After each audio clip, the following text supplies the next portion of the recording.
Okay, so I've got this pile of documents sitting right here, and honestly, they're all over the map. We're talking complex physics equations, military police procedures, labor dispute rulings, electrical trade theory.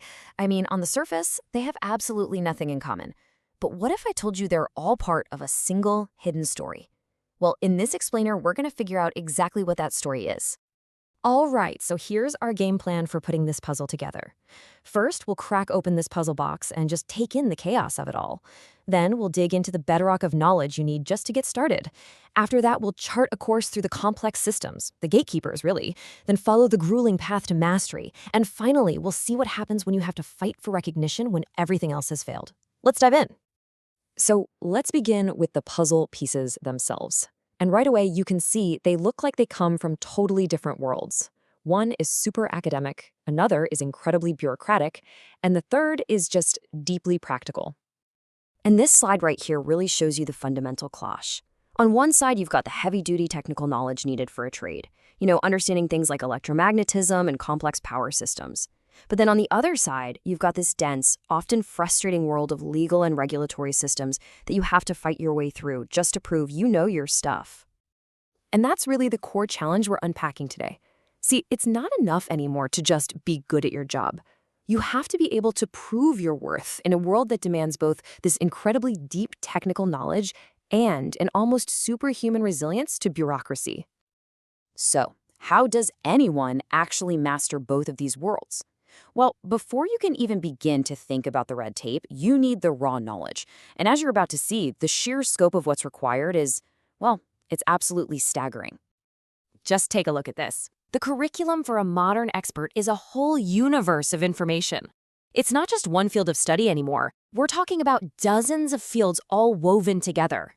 A professional today might need to understand synthetic biology and supply chain management and the legal frameworks that hold it all together. This is the bedrock of knowledge we're talking about. And this just perfectly illustrates the depth required. It's not enough to just know that a topic exists. You have to understand its fundamental language, the core principles, like this cornerstone equation of electromagnetism that actually make everything else work. Okay, so you've somehow acquired all this vast knowledge. Awesome, but how do you prove it? How does it get standardized and officially recognized? Well, that's where a whole alphabet soup of regulatory bodies come into play. These are the gatekeepers of your qualification. Let's start with SAQA. The easiest way to think of them is as the master architect for the entire educational framework in South Africa. They're the ones who design the blueprint, making sure that a qualification from one place means the exact same thing somewhere else.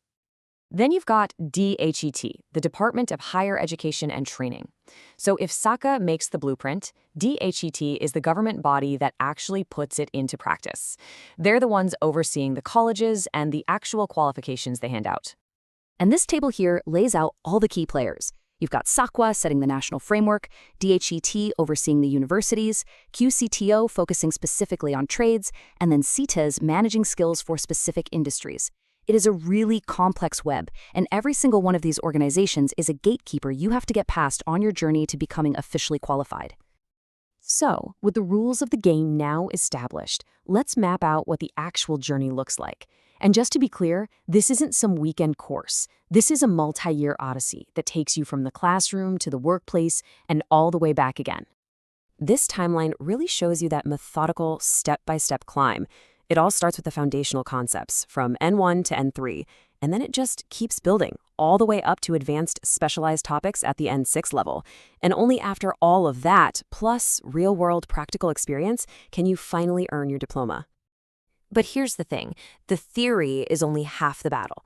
Then comes the apprenticeship, which is its own kind of gauntlet. You have to complete hundreds of hours of instruction. You have to meticulously document every single task you do in a logbook, and then you have to pass this demanding, multi-part practical exam. 80%. That's the minimum passing score, and that's not just some random number they pulled out of a hat. The bar is set that high for a reason, to ensure quality, competence, and, most importantly, safety. Okay, but what happens when you've done everything right? You've jumped through every single hoop. You've mastered the theory, you've passed the tests, you've logged the hours, and the system itself becomes the final obstacle. And this is where the journey can take a really devastating turn. You go from the workshop right into the courtroom. And suddenly, your success no longer depends on your technical skills, but on your ability to fight a legal battle. This quote, this is taken directly from a labor dispute ruling, and it's just heartbreaking. It shows how simple human things, like moving to a new apartment or changing your phone number, can spiral into these huge professional consequences, forcing you to literally defend your entire career. Suddenly, your whole toolbox just changes completely.